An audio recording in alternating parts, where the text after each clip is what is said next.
Hello everyone, welcome to class 8 sessions of subject civics, and today we are discussing chapter number 3 and the chapter name is Why do we need a parliament? This is your 6th session. तो बच्चों हम लोग class 8 का subject civics discuss कर रहे हैं और इसमें हम लोग चैप्टर नंबर 3 डिस्कस कर रहे हैं. चैप्टर का नाम है Why do we need a parliament और ये आपका 6th सेशन है. So let's start with it. तो बच्चों एक बार ब्रीफ रिकैप कर लेते हैं कि लास्ट क्लास में हम लोगों ने क्या क्या कंप्लीट कर लिया था and after that we will continue with our discussion. Okay, so in our last class we discussed about the functions of the parliament. तो बच्चों पहला फंक्शन हम लोगों ने क्या देखा था, that is to guide, control and inform the government. और उसके बारे में हम लोग ने क्या पढ़ा, उसमें हमने देखा that these sessions basically there are two sessions that is held every year in the parliament. तो जो सेशंस होते हैं बच्चों, तो सबसे पहला चीज जो सेशन में होता है वो है क्वेश्चन आवर राउंड. और क्वेश्चन आवर राउंड में क्या होता है कि जितने भी एमपीज है या गवर्नमेंट है, द मेजॉरिटी गवर्नमेंट या उनके जो एमपीज है, so basically they are giving information about the working of the government. और इसमें जो भी आपके अपोजिशन पार्टी के मेंबर्स होते हैं, they are also cross questioning the government. In fact they are informing the government because they are the representatives of the people, right. So basically वो लोग डायरेक्टली इलेक्टेड है by the people. So therefore वो हमेशा जो भी area या जो भी कॉन्स्टिट्यूएंसी से बिलोंग करते हैं वो अपने एरिया में जाते हैं, वो लोगों के ग्रीवेंसेस को सुनते हैं या क्या क्या ज़रूरत है, कौन कौन से चेंजेस आनी चाहिए सोसाइटी में. सो इन सारी चीज़ों पे वो वर्क करते हैं, इन सारे इश्यूज़ पे वो वर्क करते हैं और उसी के बेसिस पे बहुत सारे नए नए लॉज आते हैं हमारे कंट्री में, राइट. सो बेसिकली एक तरफ आप लोगों ने देखा दैट क्वेश्चन आवर राउंड जो होता है बच्चों, that is the most important way और the most important mechanism that checks the Indian democracy, the basic functioning of the Indian democracy, right. तो इस तरीके से आपको मैंने ये पहला पॉइंट समझाया था. उसके बाद हम लोगों ने दूसरा पॉइंट देखा था, that is the law making. Obviously the main function और the second function of the parliament is the law making, है ना. यहाँ पे आप लोगों ने देखा कि किस तरीके से गवर्नमेंट जो है बेसिकली वो एक बिल निकालती है, उसके बाद क्या होता है उस बिल के बारे में डिस्कशंस होते हैं, डिबेट्स होते हैं और पूरा एक मैकेनिज्म होता है बच्चों through which the bill is then passed और उसके बाद वो राज्यसभा में जाता है. राज्यसभा के जो मेंबर्स होते हैं वो फिर से उस बिल को देखते हैं, उस पर डिबेट्स या रिव्यू करते हैं या कुछ ऑल्टर या कुछ चेंज करना है उस बिल में जो भी प्रपोजल्स हैं. तो इन सारी चीज़ों को अगर ऑल्ट्रेशन इज नीडेड तो वो ऑल्टर करते हैं या चेंज करते हैं बिल में बहुत सारे पॉइंट्स को, फिर से वो लोकसभा में भेजा जाता है. एंड फाइनली आप देखो इस तरीके से जब राज्यसभा और लोकसभा में दोनों तरफ से जितने भी मेंबर्स हैं they are okay with the bill, then it goes to the president. Okay, and the president he is the executive, right. Now he is the one person who is responsible for implementing the law, है ना. तो इस तरीके से क्या होता है कि वो बिल को पास किया जाता है and that bill it becomes a law. Okay, और इसके बारे में ये लॉज जो होते हैं बच्चों, इसके बारे में आप अपने नेक्स्ट चैप्टर में अच्छे से समझोगे. So don't worry if you are not understanding this part here. Okay, आप अच्छे से अपने नेक्स्ट चैप्टर में इलैबोरेट करके आप समझने वाले हो, राइट. अब आज की क्लास में बच्चों हमारा जो लास्ट टॉपिक है वो हम अब डिस्कस करने वाले हैं, that is who are the people in parliament. तो एक तरफ आप लोगों ने देखा कि व्हाट इज पार्लियामेंट, और parliament it is composed of the president, Lok Sabha and Rajya Sabha. हम लोगों ने डिटेल डिस्कशन किया है राज्यसभा का भी, लोकसभा का भी. उसके बाद हम लोगों ने रोल ऑफ पार्लियामेंट के बारे में पढ़ा, फिर हम लोगों ने फंक्शंस ऑफ पार्लियामेंट के बारे में पढ़ा. अब जो हम देख रहे हैं वो है who are these people who are in the parliament. अब आपको ये पता है कि पीपल जो भी लोग हैं, जो भी मिनिस्टर्स हैं, उनको हम लोग क्या कहते हैं, मेंबर्स ऑफ पार्लियामेंट, राइट, या एमपीज कहा जाता है.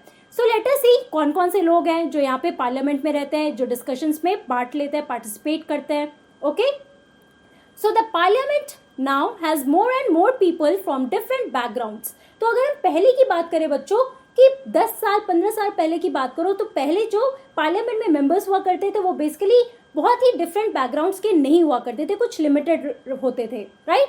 लेकिन आज की डेट की अगर हम बात करते हैं तो they are more and more people from different backgrounds. अब एग्जाम्पल देखते हैं. So for example there are more rural members as also the members from the regional parties. तो जो रीजनल पार्टीज है, स्टेट पार्टीज है बच्चों, सो बेसिकली हर एक reason से हर एक रीजन में जो पर्टिकुलर पार्टीज है, पॉलिटिकल पार्टीज है, उनके जो मेंबर्स हैं वो तो पार्लियामेंट के मेंबर्स हैं, राइट. उसके अलावा आप देखो रूरल एरियाज की अगर हम बात करें या रूरल मेंबर्स की बात करें तो इसके कहने का क्या मतलब है, we are talking about the people और the members from the village. Okay, अब आप यहाँ पे देख सकते हो कि विलेज से भी बहुत सारे ऐसे मेंबर्स हैं जो आपको दिखेंगे कि पार्लियामेंट में पार्टिसिपेट करते हैं. ओके, तो पहले ऐसा नहीं हुआ करता था. So you have to keep this mind here. Also, there has been increase. There also has been increase in the political participation from the Dalit and backward caste and the minorities. तो बच्चों आप लोगों ने दलित और backward caste के बारे में पढ़ा है कि आप लोगों ने पूरा कास्ट सिस्टम का लैडर देखा है, upper caste, lower caste, middle class, उसके बाद आपके लोअर कास्ट के भी नीचे जो कास्ट है बच्चों वो हमारा दलित क्लास होता है ना, जिसको बैकवर्ड कास्ट भी होते हैं ये सारे। सो बेसिकली ये जो माइनॉरिटीज और बैकवर्ड कास्ट के जो भी लोग हैं they are also participating in the parliament. Okay, we can see that there has been increase in the political participation from the Dalit and the backward caste and also the minorities जो पहले नहीं हुआ करता था. Okay, now some seats are also reserved in the parliament for SCs and STs. अब SCs और STs क्या है बच्चों? तो scheduled caste and scheduled tribes. तो आप देखोगे इस शेड्यूल्ड ट्राइब्स मतलब ट्राइबल लोग में भी आप देखोगे कुछ कम्युनिटी जो ट्राइबल कम्युनिटी होती है बच्चों जो आपको कहीं कहीं मिलेगी। ओके, माइनॉरिटी सेक्शंस में होते हैं ये लोग। सो देयरफॉर यहाँ की माइनॉरिटी कम्युनिटी में भी आप देखोगे कि they are also actively participating in the parliament. Okay, now some seats are also reserved for the in the parliament for the SCs and the STs. So remember this point also. Now this has been done so that the MPs elected from these constituencies will be familiar with and can represent the Dalit and Adivasi interest in the parliament. अब आप देखो कि दलित membership बहुत ज्यादा क्यों हो गया या फिर ट्राइबल लोगों को क्यों रिजर्व सीट्स मिला है पार्लियामेंट में। बहुत ही सिंपल लॉजिक है इसका। so that the MPs who are elected from these constituencies will be familiar with and can represent the Dalit Adivasi interest in the parliament. अब आप देखो कि they are the representative of the people और मान लो ये जिस constituency से belong करते हैं obviously वहाँ पे आदिवासी community होगा या फिर दलित community होगा, so they can easily represent the interest of the Dalit people or the Adivasi people. इसीलिए पार्लियामेंट में SC, STs या दलित कम्युनिटीज के लिए बहुत सारे रिजर्वेशन रखा गया बच्चों, ताकि उस एरिया से भी जो भी आपके मेंबर्स हैं वो एक्टिवली पार्टिसिपेट करें और पार्लियामेंट में उनको भी अपनी वॉइस रखने के लिए पूरा अपॉर्चुनिटी मिले। Okay, now you can see that democracy works here so well कि हर एक सेक्शन हमारे सोसाइटी में जितने भी सेक्शंस हैं, चाहे वो अपर कास्ट का हो बच्चों, चाहे वो लोअर कास्ट का हो, आप देखो कि हर एक जगह से पार्टिसिपेशन हो रहा है ना। तो यहाँ पे ये एक इम्पॉर्टेंट पॉइंट था जो आपको समझना चाहिए।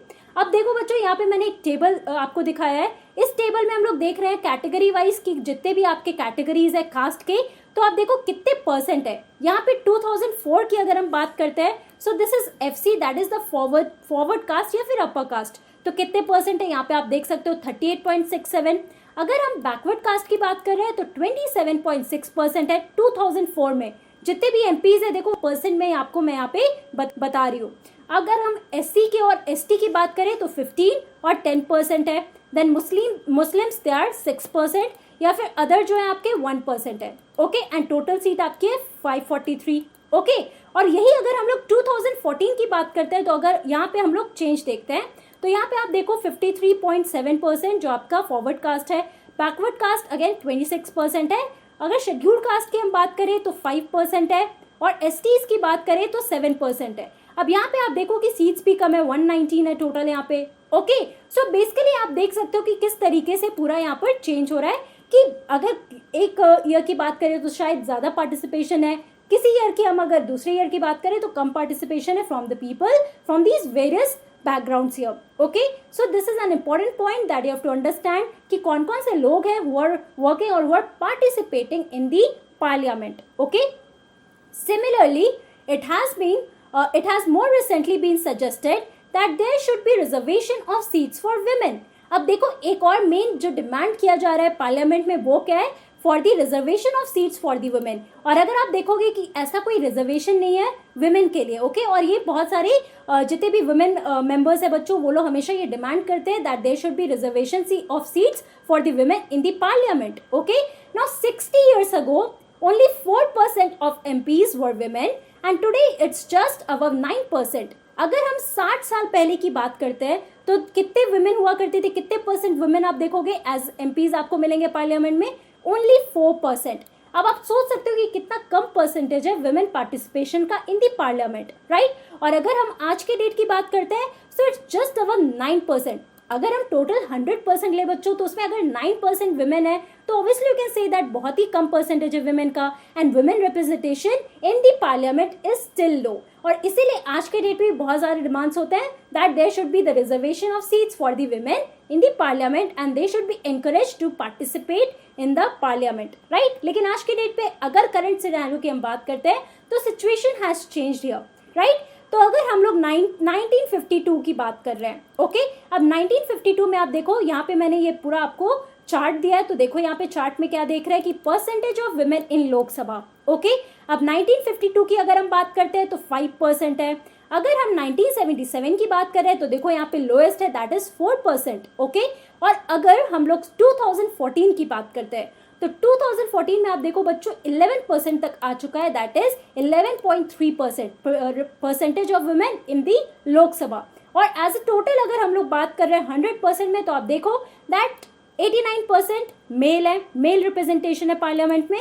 और अगर हम लोग फीमेल की बात करें तो इट्स जस्ट 11%। अब आप पूरे टोटल 100% में देखो तो only 11% women are there in the Lok Sabha. Now obviously this is great injustice. Therefore it is always demanded that there should be reservation of seats for the women in the parliament also. Okay, so these are some of the important points that you have to remember while we are talking about who are the people in the parliament here. जो भी हम लोग MPs के बारे में बात कर रहे हैं, who are the member of parliament, तो इसमें कौन कौन से लोग होते हैं, तो हम लोगों ने देखा that people they participate from different backgrounds, let it be your Dalit caste, let it be your backward caste, Adivasis या फिर एससी और एसटीज की अगर हम बात करें बच्चों तो उनके लिए भी सीट रिजर्व्ड है इन दी पार्लियामेंट। और उसके बाद हम लोगों ने वुमेन रिप्रेजेंटेशन भी देखा, that is quite low as compare to the male representation in the parliament, okay. तो ये बहुत ही इंपॉर्टेंट पॉइंट है जो आपको समझना होगा यहाँ पे, राइट। तो बच्चों आज की क्लास में हम लोगों ने क्या पढ़ा, in today's class we discussed about who are the people in the parliament, right, जो भी आपको मैंने शॉर्ट में फिर से बताया है। तो फाइनली आपका जो ये चैप्टर है that is why do we need a parliament complete हो चुका है। तो आपके लिए इंपॉर्टेंट क्या है, ये सारे इंपॉर्टेंट पॉइंट्स जो भी अभी आपको मैंने बताया, इसके अलावा जो आप सेशन 1 से पढ़ लो more about that what is parliament and why is parliament important in the Indian democracy. Apart from that the parliament में हम लोगों ने क्या क्या देखा, that it consist of the president and the 2 houses, that is Lok Sabha and Rajya Sabha. फिर मैंने आपको इंडिविजुअली लोकसभा के बारे में भी समझाया, राज्यसभा के बारे में भी समझाया, ओके। फिर हम लोग ने रोल ऑफ पार्लियामेंट के बारे में पढ़ा है, इंपॉर्टेंट रोल्स के बारे में देखा। फिर हम लोगों ने फंक्शन ऑफ पार्लियामेंट के बारे में पढ़ा, है ना। तो ये जितने भी इंपॉर्टेंट पॉइंट्स है बच्चों मैंने आपके एनसीईआरटी बुक से यहाँ पे कवर कर लिया है। Now you should go through your NCERT book, बहुत सारे एग्जांपल्स दिए हुए हैं। Now you can understand through the example about the working of the parliament, okay. जो भी एग्जांपल्स आपको मैंने यहाँ पे दिया है वो आप अपने एनसीईआरटी बुक में भी देख सकते हो और उसके थ्रू आप इजिली समझ सकते हो that how this parliament works and also what are some of the important points that we have to understand in this chapter, that is why do we need a parliament, okay. So that's all for today. Thank you very much. Have a nice day.